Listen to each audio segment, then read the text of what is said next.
falácia, né? Se nós compararmos aí que nós somos 220 milhões de habitantes e a média é 24 milhões de declarações, e dessa média aí, mais da metade restituem e não pagam, né? Então, realmente, vê que 220 milhões para 24 milhões, desses 24, 12 milhões é que pagam alguma coisinha, né? Só que o imposto que o Brasil arrecada, oi?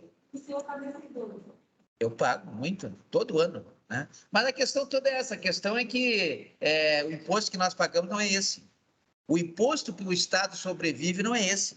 A administração pública não sobrevive desse, porque nós temos duas formas de tributação. A tributação direta, que é aquela tributação que obedece o princípio da capacidade contributiva, lá do artigo 145, parágrafo 1º da Constituição Federal, ou seja, quem ganha mais, paga mais, né? Então, se a senhora, daqui a um tempo, a senhora vai ganhar R$ 1.000.000 por mês, a senhora vai ter que pagar 27,5 sobre R$ 1.000.000. Quem ganhar 100 mil vai pagar sobre 100 mil. Quem ganhar 1.000 vai pagar, né, menos, mas vai pagar do mesmo jeito, né? Então, nós temos aí o princípio da capacidade contributiva. Esse é tranquilo, esse eu acho até justo, né? Até justo, né? Mas, veja bem, o que paga, na verdade, é a tributação indireta, aquela que não obedece o princípio da capacidade contributiva, lá do artigo 145, parágrafo 1º da Constituição Federal. É aquela que a senhora paga lá no arroz, no mercado. Quando a senhora vai comprar o arroz no mercado, está lá 17% de ICMS. Quando a senhora chega no caixa, alguém pergunta se a senhora é rica ou é pobre? Alguém pergunta quanto é que a senhora ganha? Não, a senhora vai pagar, o pobre vai pagar do mesmo jeito, os mesmos 17%. É aí que o Estado arrecada. A gasolina, por exemplo, gasolina, né, além de pagar a CID, que está lá no artigo 149 da Constituição Federal, ainda paga ICMS, paga ISS, paga uma série de tributos, mas todos pagam da mesma forma, independentemente da capacidade contributiva de cada um.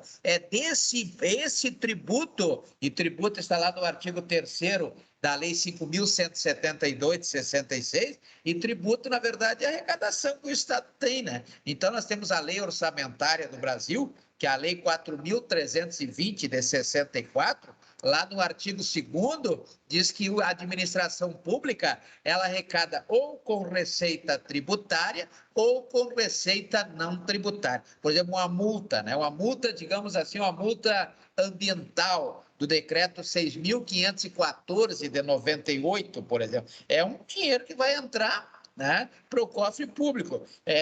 Qualquer tipo, um aluguel de um prédio público, vai entrar dinheiro. Então, é assim que a administração pública arrecada. E como é que ela gasta?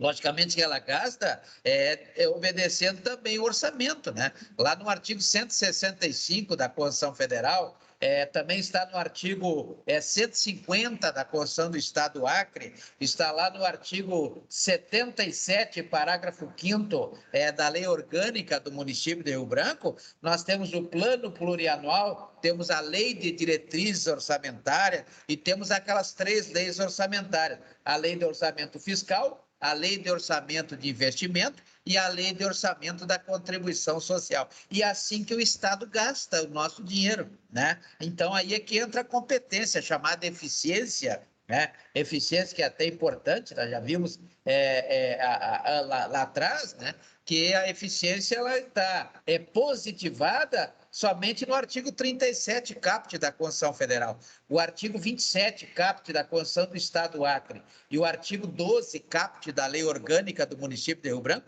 não fazem menção ao princípio da eficiência, né? Então, veja que a eficiência é gastar, trazer o máximo de benefício para a sociedade, gastando o mínimo possível de dinheiro, né? Então, veja que nós temos aí essa questão, e assim que a administração pública trabalha, ela arrecada de um lado e ela gasta do outro. Receita pública de um lado, despesa pública do outro lado.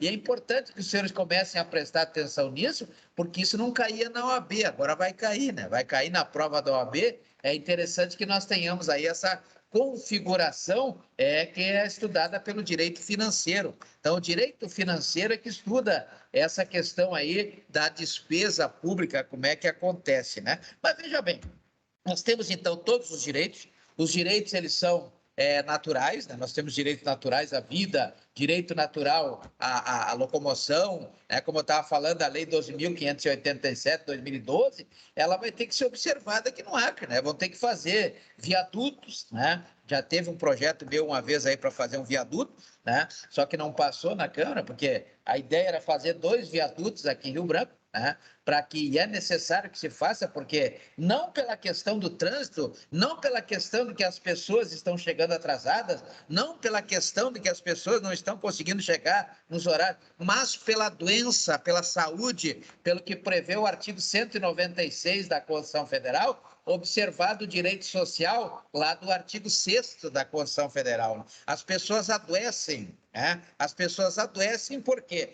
Porque o estresse do trânsito é um dos maiores fatores de estresse no mundo, né? E veja que aqui no Acre nós temos uma... Se a senhora sair para ir a determinado local em determinado horário, a senhora pode não chegar no horário. Isso gera estresse, né? A senhora acaba adoecendo. E aí a senhora vai para onde? Vai para o hospital. E o hospital vai ser de graça para a senhora. Né? Para a senhora, pelo Sistema Único de Saúde, lá do artigo 200 da Constituição Federal, que é regulado pela Lei 8.080 de 90, que é a lei do Sistema Único de Saúde. Mas é para a senhora, mas não é para a senhora. É para a senhora, porque quem vai pagar é a senhora e mais a sociedade toda, não é verdade? É através da receita pública que nós acabamos de conversar. Então, veja que tem que evitar, porque a saúde no Brasil, como espécie do gênero Seguridade Social, lá do artigo 193 da Constituição Federal, que é gerenciada aí pelo INSS, que é uma autarquia, portanto, é uma entidade pública de direito público, do sistema descentralizado de administração pública, né? Então, a saúde ela é preventiva, ela não é curativa. Então, a administração pública ela tem que gastar esse dinheiro para prevenir, não para curar, né? Prevenir, essa é a ideia da saúde. Então, vejam que a saúde não existe. Diga. Se você pegar essa prevenção, você deixa de gastar muito mais na hora que você vai combatendo. Sim, claro, a cura é muito mais cara do que a prevenção, né? Nós temos aí alguns fatores de prevenção que devem ser observados. Eu não sei como é que pode, mas é aquele negócio até que é explicável, né? Nós temos, por exemplo, a necessidade muito grande do desenvolvimento na área do saneamento básico, né? Nós temos a Lei 11.445, que é a Lei do Saneamento Básico, né? Foi reformada agora pela Lei 14.026, que criou o marco do saneamento básico. Temos a Lei da Água, que é importante, né? Até eu estava lendo outro dia que a grande mudança que fizeram aqui no município foi a questão de trocarem o nome, né? Não é mais Saerb, agora é outro nome. Como é que agora é um negócio assim? Eu sei que está na Lei Complementar número 395. A Lei Complementar número 395 do município de Rio Branco trocou o nome, né? Então não é mais Saerb, mas eu ainda estou vendo na televisão, hoje ainda vi ao meio-dia, as pessoas, o repórter lá falando sobre Saerb. Acho que nem o repórter sabe que trocou o nome, não é verdade? Então, na verdade. Dentro da aplicação do atuais, parece o pessoal lá dentro. Pois é, mas a Lei Complementar 395 de 2022 trocou o nome. Foi a grande mudança que fizeram.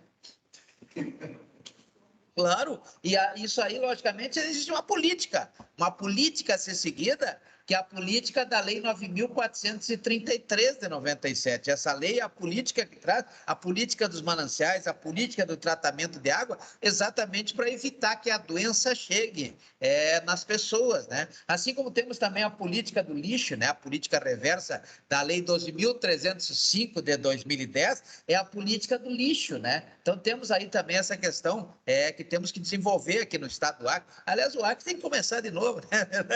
Brincadeira. A verdade é brincadeira, mas é uma questão que tem que cuidar do saneamento básico, tem que cuidar da água, tem que cuidar do lixo, para cuidar da saúde. A saúde não é só botar pessoas de branco vestido de gotinha aqui